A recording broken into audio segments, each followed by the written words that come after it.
Bismillahirrahmanirrahim. Islam, dan semoga kita bawa sampai berjumpa tamutunna illa wa antum muslimun, dan janganlah kalian mati sebelum kalian benar-benar berakidah Islam.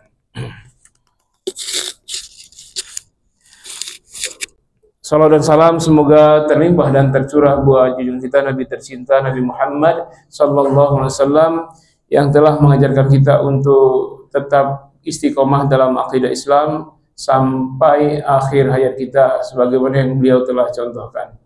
Jemaah sekalian, pada hari ini Desember tanggal 5, kita biasa menyaksikan sebagian saudara kita yang berbeda akidah melaksanakan agenda agamanya. Lalu bagaimana kaum muslimin ketika ada ajakan terkait dengan hal ini? Maka pada kesempatan ini kita akan membahas bagaimana Nabi merespon hal seperti itu, lebih kurang mirip-mirip atau agak sama lah ya kejadiannya.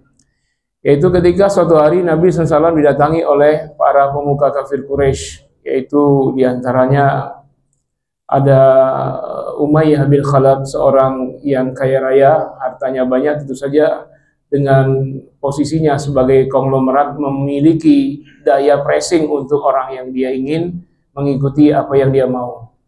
Yang kedua ada juga Al-Walid bin Al-Mughirah, seorang panglima perang, tentaranya banyak, senjatanya banyak. Tentu ini juga posisinya memberi efek kepada yang dia inginkan, lawan bicaranya. Kemudian yang ketiga ada Al-Aswad bin Abdul Muthalib, paman Nabi. Kedekatan hubungan ini, kekerabatan juga bisa memberi pengaruh. Dan beberapa tokoh-tokoh kafir Quraisy yang lainnya, mereka datang mengajak Nabi SAW untuk cincau, untuk toleransi, kata mereka. Jadi setahun menyembah Allah, setahun menyembah berhala. Ini tawaran yang menggiurkan karena memang Nabi SAW dalam keadaan terjepit, diboikot bertahun-tahun. Sahabat banyak dibantai, bahkan dibunuh. Kondisi seperti itu datang tawaran, ya Muhammad, kami, ya seluruh orang-orang Quraisy ini siap sedia untuk masuk Islam, menyembah Tuhan yang kau sembah, dan menjadikan engkau sebagai pemimpin setahun.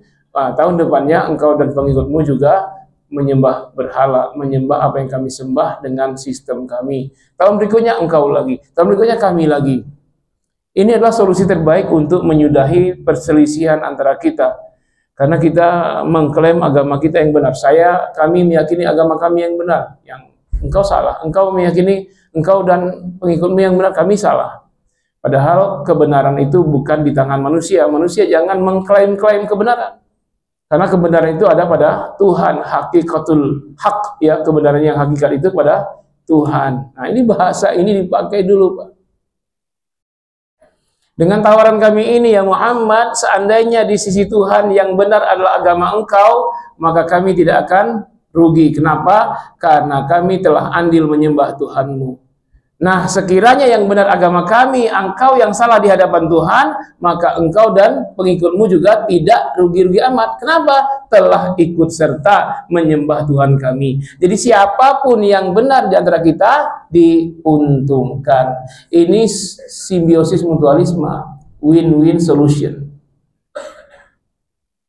Nah, untuk menjawab ini maka Allah Subhanahu wa taala menurunkan satu surat, yaitu surat Al-Kafirun. Nama suratnya Al-Kafirun, bukan surat non-muslim. Al-Kafirun. Allah berfirman, a'udzubillahi minasyaitonirrajim, qul ya ayyuhal kafirun. Katakan ya Muhammad, wahai orang-orang kafir, la a'budu ma ta'budun. Aku tidak akan menyembah apa yang kalian sembah. Wala antum a'biduna ma a'bud, dan kalian bukanlah penyembah Tuhan yang kusembah. Wala na'abidum ma'abattum, dan aku bukanlah penyembah apa yang kalian sembah. Wala antum a'biduna ma'abud, dan kalian sekali lagi bukan penyembah terhadap apa yang aku sembah. Lakum dinukum waliyadin, bagimu agamamu dan bagiku agamaku. Jadi surah Al-Kafirun ini turun sekaligus 6 ayat. Dan di sini kita menyaksikan ayat kita ini diawali dengan kata kul. Jemaah sekalian, lafaz kul dalam Al-Quran itu terulang sebanyak 332 kali. Antum kalau nggak percaya coba aja buka dari Al-Fatihah sampai An-Nas, nanti ketemu kul garis 1 garis 2, nanti totalnya 332 kalau mau repot. Tapi kalau tidak mau, ada aplikasi Holy Quran pengulangan kul, nanti muncul 332 kali.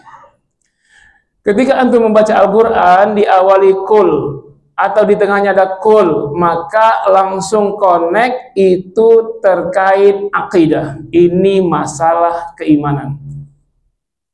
Apa saja? Kul huwallahu ahad, akidah. Kul a'udzu birabbin nas, kul ata'buduna min dunillah, kul inna sholati wa nusuki wa qalu kunu hudan aw nasara tahtadu, kul bal millata ibrahim hanifa wa ma kana minal musyrikin, dan seterusnya. Selalu terkait dengan akidah. Fungsinya ada dua. Pertama, untuk menolak dengan tegas. Yang kedua, untuk menjelaskan dengan sejelas-jelasnya. Apa yang ditolak, apa yang dijelaskan.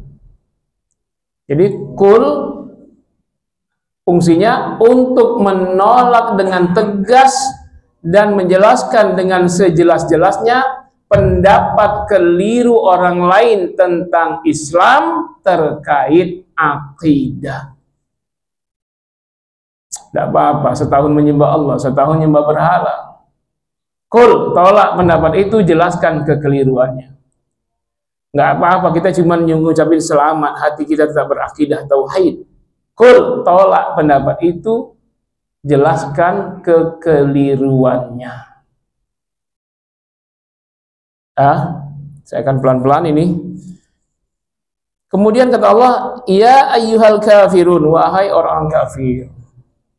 Nabi SAW menerima ayat ini, surat ini di hadapan para tokoh-tokoh kafir Quraisy yang sombong-sombong, yang bengis-bengis karena kedudukan tinggi, jabatannya, kekayaannya. Ya, coba lihat. Ketika Nabi bicara ayat ini langsung di hadapan mereka, mereka tidak marah dikatakan kafir. Qul ya ayyuhal kafirun, wahai orang kafir. Mereka orang Arab, ngerti bahasa Arab. Mereka sombong-sombong. Bahkan sejak kecil berbahasa Arab, mimpi pun mereka bahasa Arab. Dikatakan Nabi kafir di depan mereka, mereka tidak marah. Tiba-tiba datang di Indonesia ada yang mengatakan kalimat kafir itu kasar, jangan begitu dong, ganti non-muslim. Nah ini nggak tahu perkara. Ini balikkan ke bahasanya. Umayyah bin Khalaf, Aswad bin Abdul Muttalib, Al-Walid bin Al-Mughirah tidak marah dikatain kafir karena mereka paham kafir itu maknanya. Kafir itu tidak kasar, justru non-muslim yang kasar. Kafir itu asal kata kafaro, kafaro menutup. Kafir ismul fa'il, fa'ilun, kafirun, orang yang menutup apa? Menutup hati menerima Islam sebagai akidah. Orang yang menutup hati menerima Al-Quran sebagai kitab suci dan Nabi Muhammad, Nabi terakhir. Faktanya mereka memang belum menerima, hati mereka masih tertutup menerima Islam sebagai agama. Ketika dikatakan kafir, mereka tidak marah. Memang iya, mereka kafir, menutup hati dari menerima Islam. Sehingga antum pun jangan marah kalau ada orang non-muslim ngatain antum kafir. Betul, kita ini bagi mereka kafir. Kenapa kita kafir? Karena kita menutup hati menerima ketuhanan Yesus, Uzair.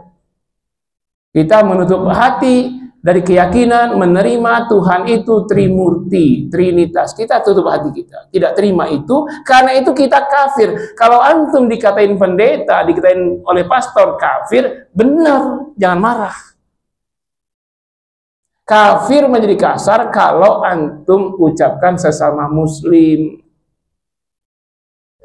Hanya beda ormas, ormas beda dibilang orang kafir. Beda pilihan pilkada, lawan beda kafir. Itu tak boleh itu kasar.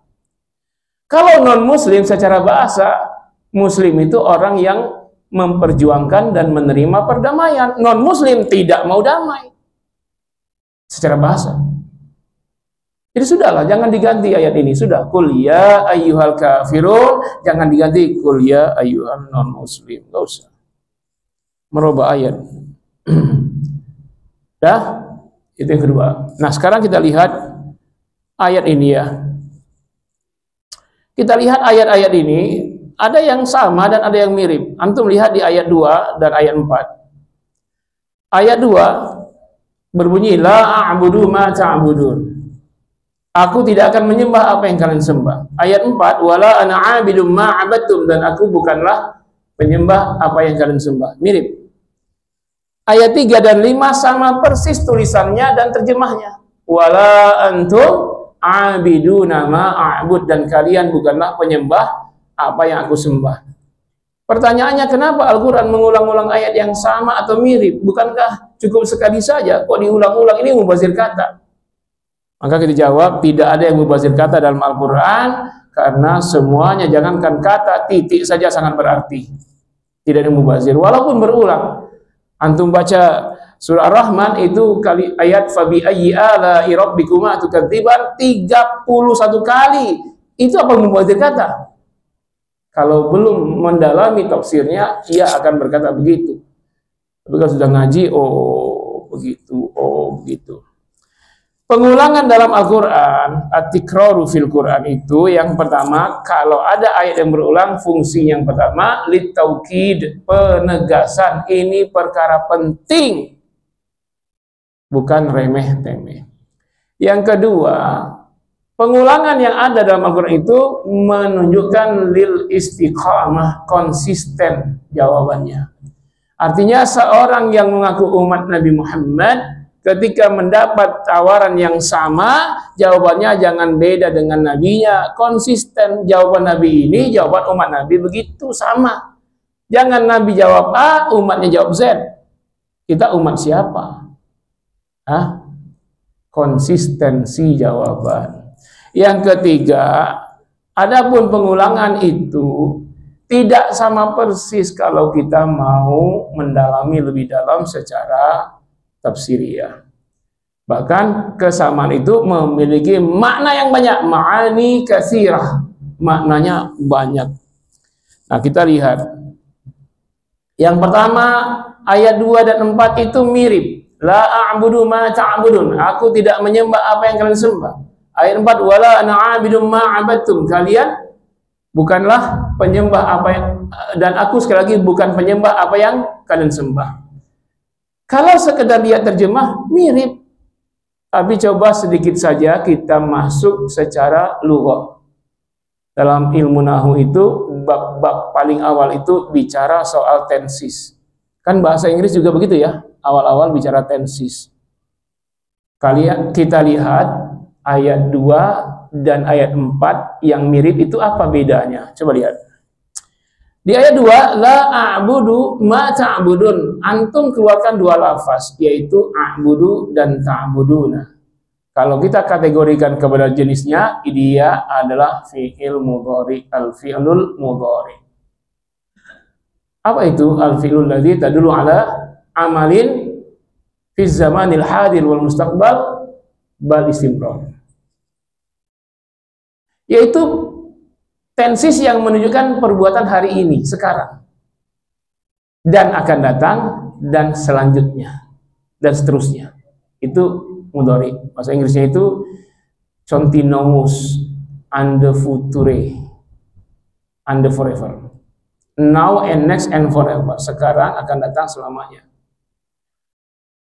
Itu terdapat makna itu dalam lafaz a'budu dan lafaz ta'budun. Antum masukkan tensis, lalu kita terjemahkan lebih lengkap. Masukkan tensisnya. La a'budu, aku sekarang, akan datang, dan selamanya tidak akan menyembah. Ma ta'budun, apa saja yang kalian sembah sekarang, akan datang, bahkan selamanya.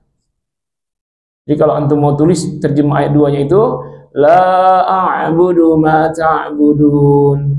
Aku hari ini akan datang, bahkan selama-lamanya tidak akan menyembah ma ta'budun. Apa saja yang kalian sembah saat ini akan datang, bahkan selamanya. Ayat 4 yang kita duga mirip dengan ayat 2 sama. Antum lihat di sini di proyektor itu ada lafaz abatum dan abidun. Bunyinya wala ana abidum ma abadtum. Keluarkan dua lafaz abidun dan lafaz abadtum. Abidun itu ismul fa'il ala wazni fa'ilun. Fungsinya lid-dawami walis subut, untuk menunjukkan selamanya dan tetap selamanya. Sedangkan abadtum itu al-fi'lul madhi, past tense, dulu kalian sembah, sejak dulu kalian sembah. Nah, kalau kita masukkan tensisnya, ayat 4 itu berbunyi dan berarti wala ana abidum ma abadtum, dan aku selamanya dan tetap selamanya tidak akan pernah menjadi penyembah apa saja yang sejak dulu kalian sembah. Jadi tidak sama, ayat 24 itu saling melengkapi. Kalau kita sempurnakan 24 itu, la a'budu ma ta'budun wa la ana 'abidum ma 'abadtum. Maknanya la a'budu, aku hari ini akan datang bahkan selamanya tidak akan menyembah, dan selama-lamanya tidak, dan selamanya tetap selamanya tidak akan pernah menjadi penyembah apa saja yang sejak dulu kalian sembah, apa saja yang sekarang akan datang dan selamanya kalian sembah. Sayang di terjemahan nggak ditulis lengkap itu. Kemudian ayat 3 dan 5 yang sama persis ayatnya, sama persis terjemahnya, tetap ada bedanya. Ini para ulama hilang dia. Ya, para ulama kita agak dalam. Kalau tadi cukup bahasa Arab sepele, sekarang agak dalam untuk memahami ayat 3 dan 5. Ada beda di ma itu, Pak. Lafaz ma dalam bahasa Arab itu banyak fungsinya. Ada ma istifhamiyah, mas muka, siapa namamu? Mahadha, orang ini siapa? Mahua, siapa dia? Atau ma an-nafiyah, ma anabi qori, saya belum bisa baca. Atau ma al-mausuliyah, artinya alladzi, objek yang disembah. Itu ada pada ayat 3. Sedangkan ayat 5, wala antum abiduna ma a'bud, itu ma al-masdariyah. Apa itu mausuliyah masdariyah? Ma al-mausuliyah terkait objek sembahan.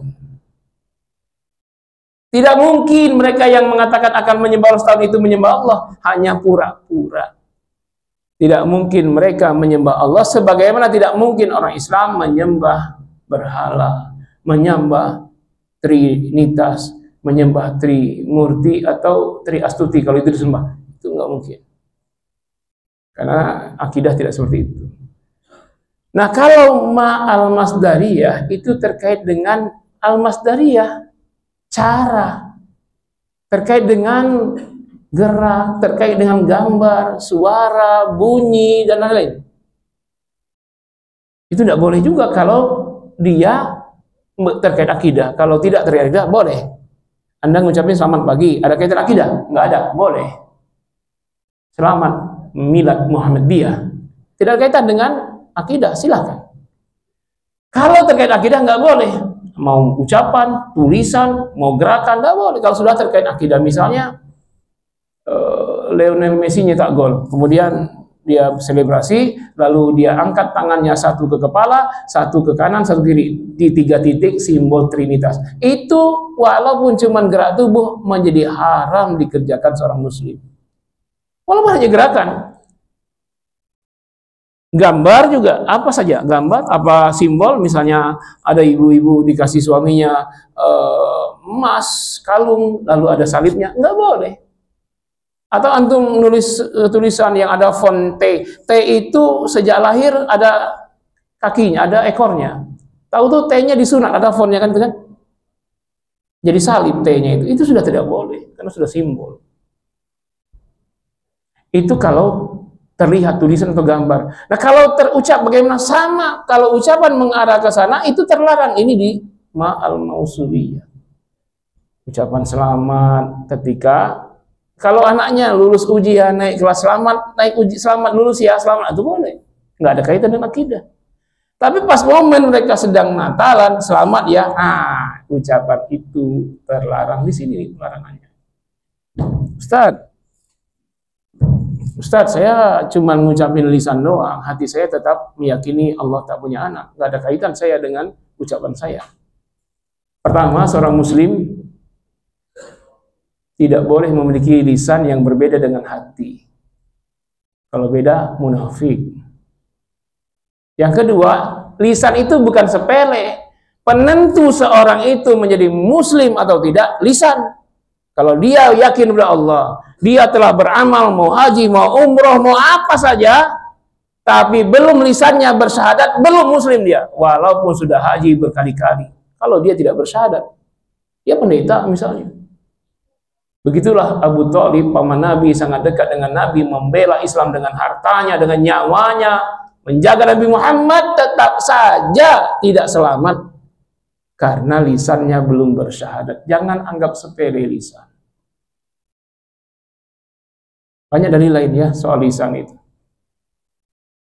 Masuk Islamnya seorang yang non-muslim karena saksi persaksian itu dari lisan. Kita tidak disuruh menilai hatinya yang bersyahadat itu mungkin pura-pura, mungkin apa, enggak ada peduli. Yang penting lisannya bersyahadat, dia muslim.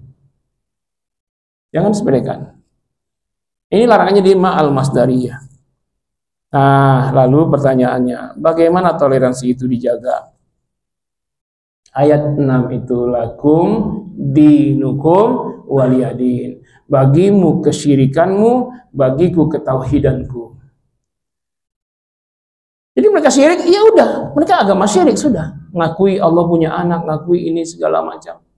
Tuhan tidak ahad, Tuhan banyak, udah urusan mereka.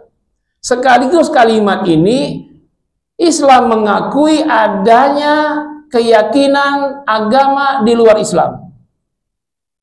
Mengakui adanya, jangan sampai ngantuk. Nanti salah paham. Bukan mengakui benarnya. Mengakui adanya bukan benarnya.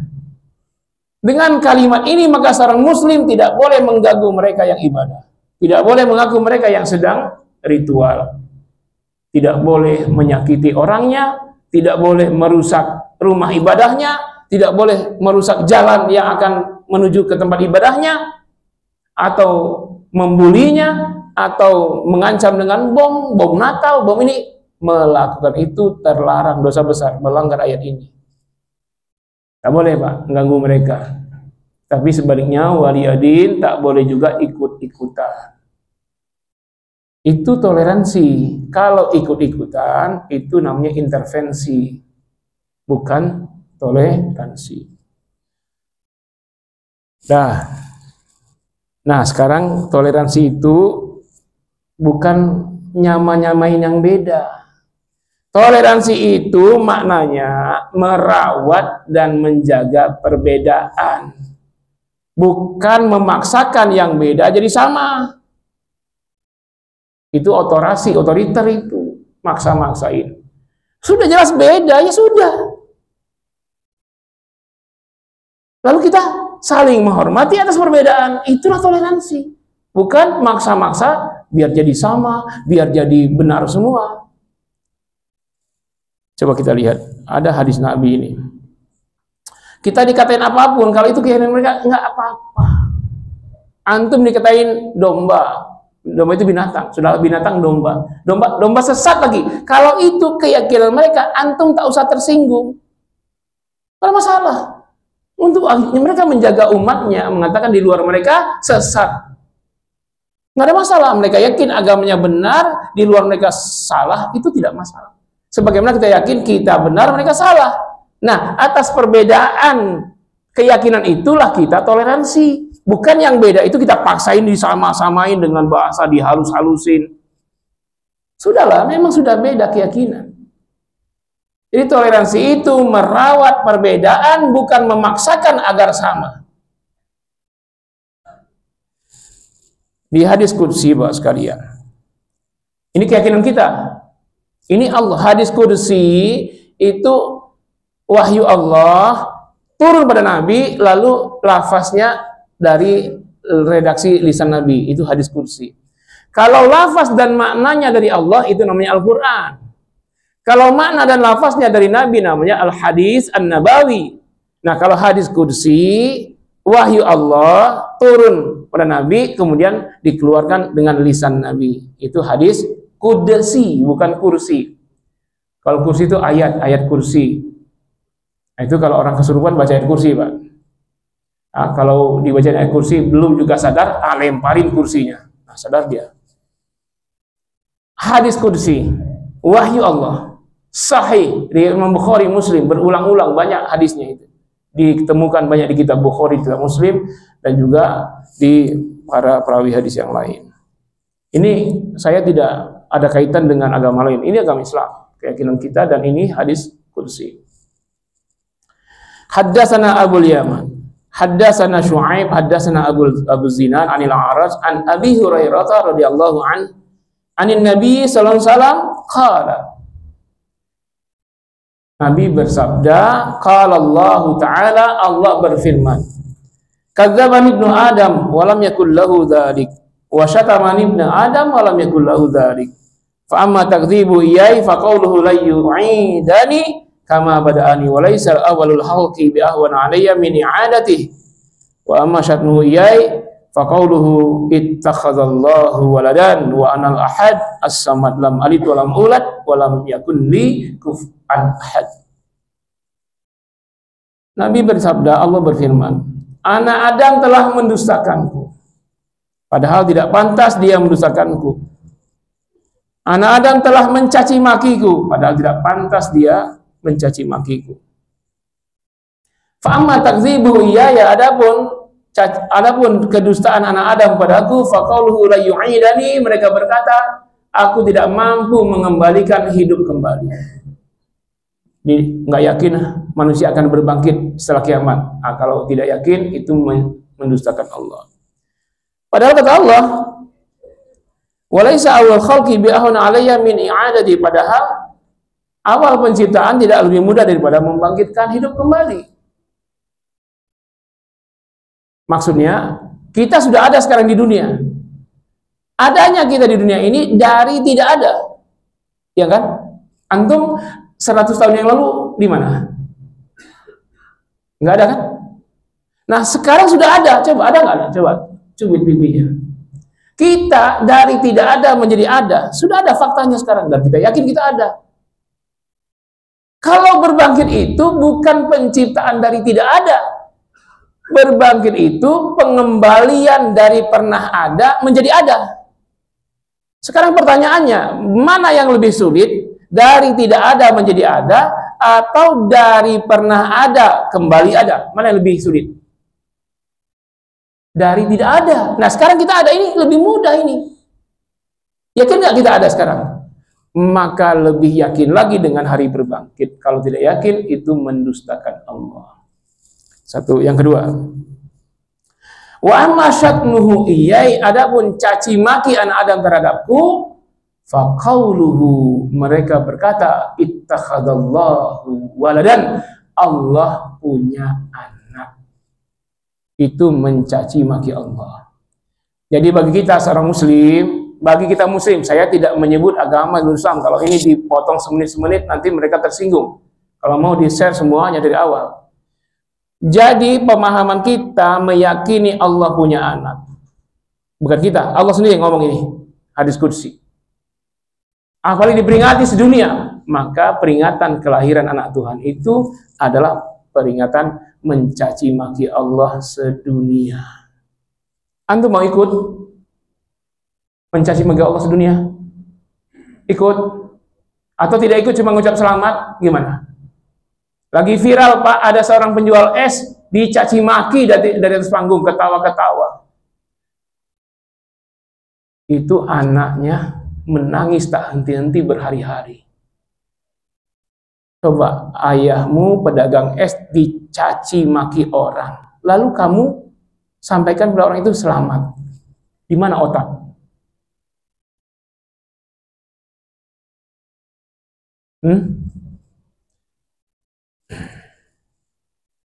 Tuh.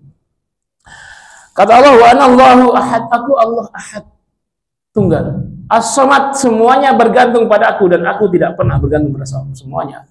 Lam alid walam ulad, aku tidak beranak dan aku tidak diberanakkan. Walam yakun li kufuwan ahad, tak ada satupun yang sebanding dengan aku.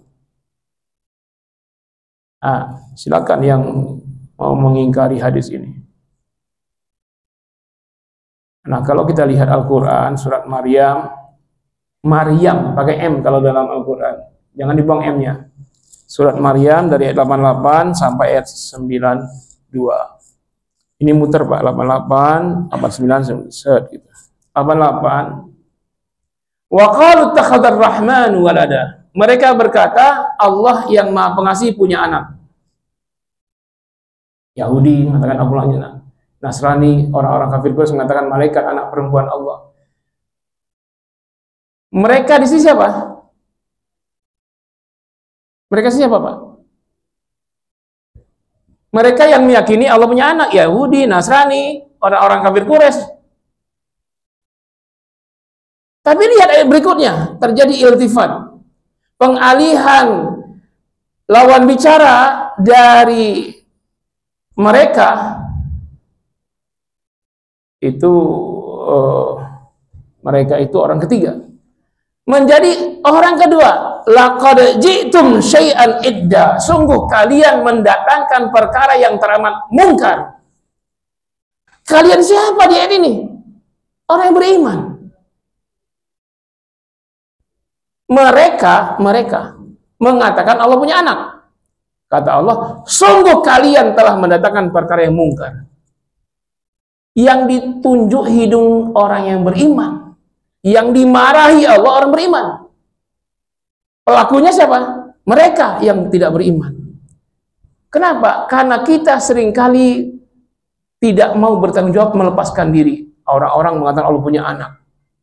Lalu kita punya reaksi sekecil apapun mendukung mereka yang mengatakan itu, maka Allah katakan laqad ji'tum syai'an idda, sungguh kalian telah mendatangkan perkara yang teramat mungkar. Akibatnya takadu samawatu yatafattarna minhu wa tanshaqqul ardu wa takhirrul jibalu hadda.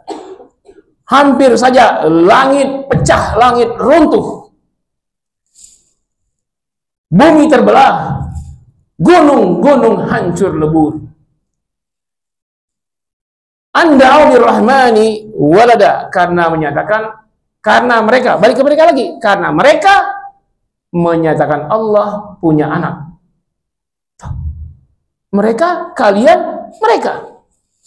Wa ma yanbaghi lirrahmani ayyattakhidha walada, tidak mungkin Allah mengambil anak, menjadikan anak. Kemurkaan luar biasa Allah sebut dalam Al-Quran, Allah sebut dalam hadis kursi dan banyak lagi. Masih saja ada yang ngakunya muslim ikut serta. Begini Pak, hukum asal beragama itu bukan inklusif, tapi eksklusif. Hukum asal beragama itu eksklusivisme, meyakini agamanya yang benar, yang lain salah. Kenapa antum pilih Islam? Yakin Islam benar, yang lain salah. Mereka pilih Katolik karena yakin agama Katolik benar, yang Islam salah, yang lain salah. Mereka pilih Hindu karena yakin Hindu benar, Buddha benar. Nah itu, keyakinan itu yang kita toleransi. Bukan semua agama sama, semua agama benar. Pemahaman pluralis, inklusivisme itu yang tidak toleran. Mengatakan semua agama benar, itu menyakiti semua umat beragama. Menyatakan semua agama benar, menyakiti semua penganut agama. Jadi kalau kita mau toleransi, ya dengan keyakinan eksklusif. Kita yang benar, yang lain salah. Bukan dengan kesombongan. Dengan keyakinan karena hablum minallah, hubungan kepada Tuhan. Adapun dengan manusia kita tolong menolong, saling bantu-membantu. Terkait akidah, kita yakin kita benar, yang lain salah. Kalau kita tidak yakin benar, kita pindah agama. Coba mereka yang inklusif, ngaku pluralisme, tanya mereka, mau Anda Senin Islam, Selasa Buddha, Rabu Katolik, Kamis Hindu, Jumat Konghucu, Sabtu Yahudi, Ahad Majusi, mau nggak dia? Kan semuanya sama, benar. Tinggal pindah-pindah aja tiap hari, mau dia? Pasti nggak mau juga kan? Nah, jadi pemikirannya mesti diluruskan. Ya. Karena dalam hal beragama ini, kalau saya tidak tahu agama dalam Islam, ini paling prinsip. Bahkan dibawa mati, fala tamutunna illa wa antum muslimun. Jangan mati kecuali membawa akidah Islam yang sahih. Nah, sampai mati akidah bercampur-campur. Nah, ini penjelasan intern untuk umat Islam tanpa niat menyakiti agama lain. Sebagaimana mereka juga mesti kuat dengan keyakinan mereka. Kita harus kuat dengan keyakinan kita. Itulah yang kita jaga, itulah yang kita rawat untuk saling menghormati. Toleransi, memahami, merawat perbedaan, bukan maksakan yang beda jadi sama. Ya, baik, ini sebagai pendahuluan saya. Mungkin ada sedikit waktu untuk tanya jawab sampai jam 7 malam. Antum saya sampai jam 12 kurang 5 lah. Jam 1 kurang 5. Silakan kalau pertanyaan. Ya, baik. Alhamdulillah demikian tadi kajian yang telah disampaikan oleh guru kita Dr. Buya Habibur Rahman bin Yahya.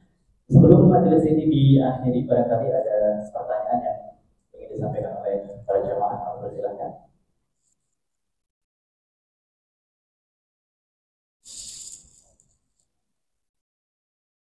Ada? Di belakang. Ada, ya, silakan. Waalaikumsalam warahmatullahi wabarakatuh.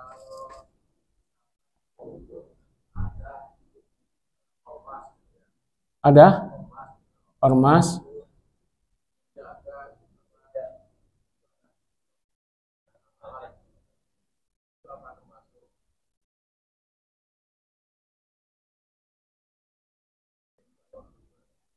Ya, menjaga agar tidak terjadi kerusuhan, agar tidak jadi itu boleh. Tapi kalau masuk di ruang yang mereka itu dan tugasnya sudah ada yaitu polisi, itu secara ya wewenang tidak ada wewenang sama sekali. Kalau jaga-jagain aja, misalnya rumah kita sebelahnya gereja, lalu malam-malam ada orang mau ngancurin pagarnya, kita jaga, larang Pak, jangan dibiarin. Walaupun pelakunya itu muslim, ya, dia mau lempar bom molotov di gereja, kita tetangga, kebetulan rumah kita samping gereja, larang, jangan antum, yes, jangan. Ini bukan dalam perang saja kita tak boleh ngancurin rumah ibadah agama lain. Apalagi dalam tidak perang, ya kita jangan membiarkan ada orang ngancurin. Nah, tapi kalau menyengaja masuk di agenda ritual, itu yang tidak boleh. Dan itu kan tidak wewenang dia, sudah wewenang polisi. Kalau sudah ada polisi, ya sudah, kenapa mereka? Menjadi janggal juga giliran masjid tidak dijaga. Lalu banyak kehilangan motor di masjid. Giliran gereja dijaga. Satu malam 50 juta misalnya. Kalau masjid nggak ada ngasih-ngasih. Ya kalau begitu ya itu sudah motif pribadi ya.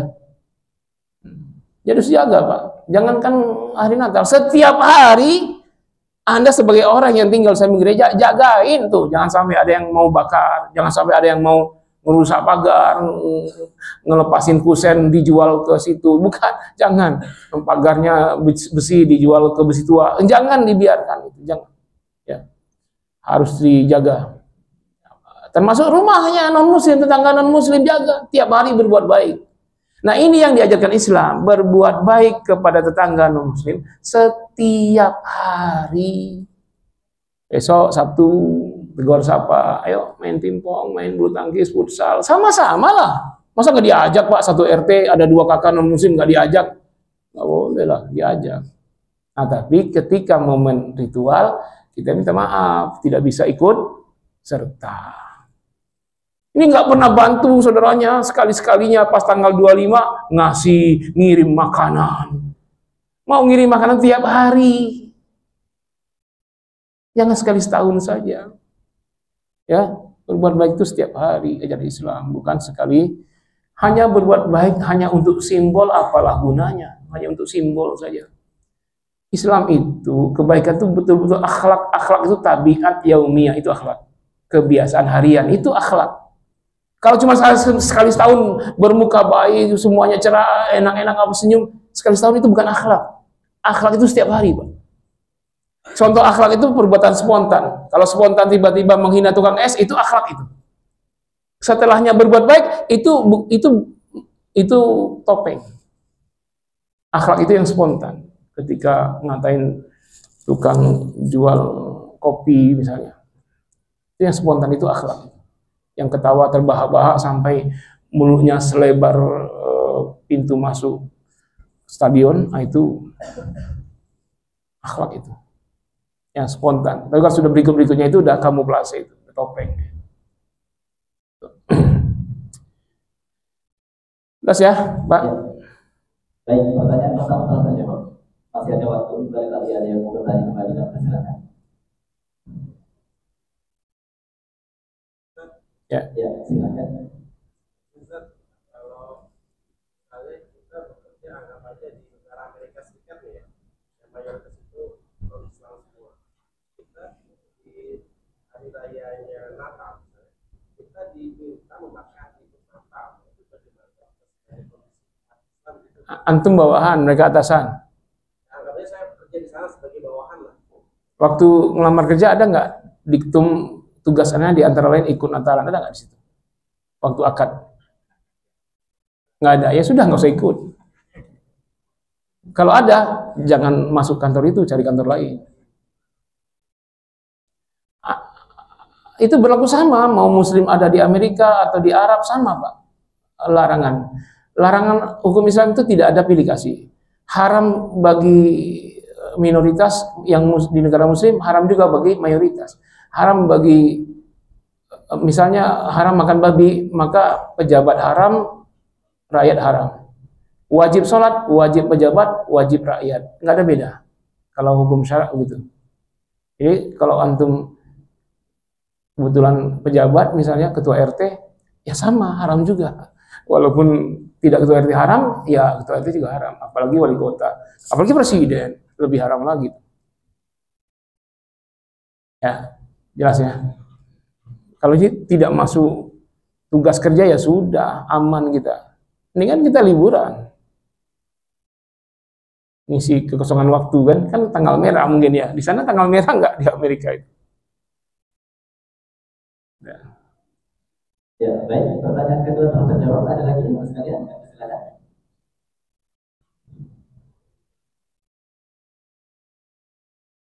Ada? Baik. Ada titipan pertanyaan? Ada? Guru besar?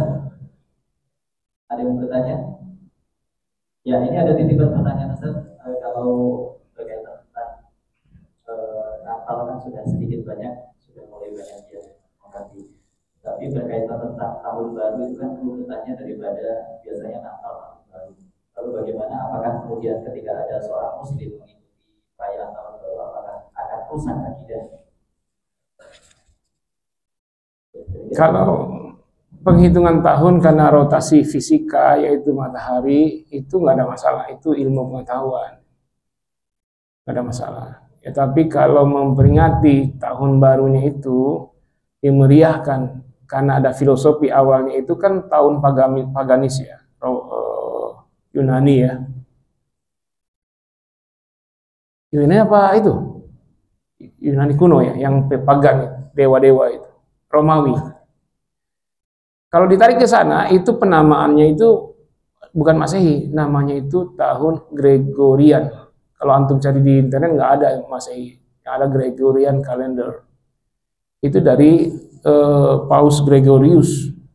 Waktu itu berkolaborasi dengan Raja Julius Caesar. Nah, menyatukan dua kekuatan, satu kekuatan agama, satu kekuatan politik kekuasaan. Maka dibikinlah simbolnya dengan gambar salib dengan latar belakang matahari. Matahari simbol dewa Zeus.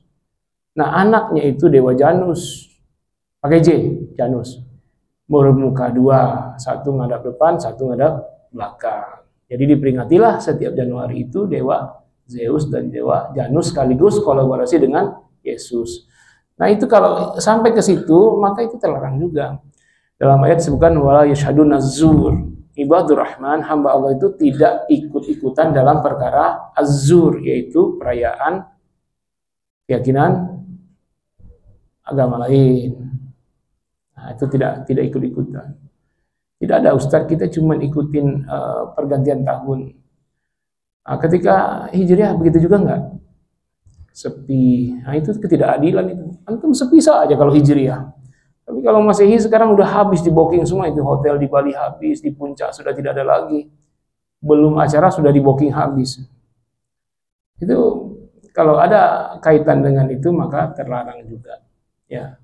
Lagi itu kaitannya bukan hanya dengan agama Katolik, tapi terkait dengan keyakinan Romawi, terkait dengan paganis, penyembah dewa-dewa, dewa Zeus, dewa matahari, dewa ini, dewa Janus, dewa Cupid, dewa itu, dewa itulah banyak sekali.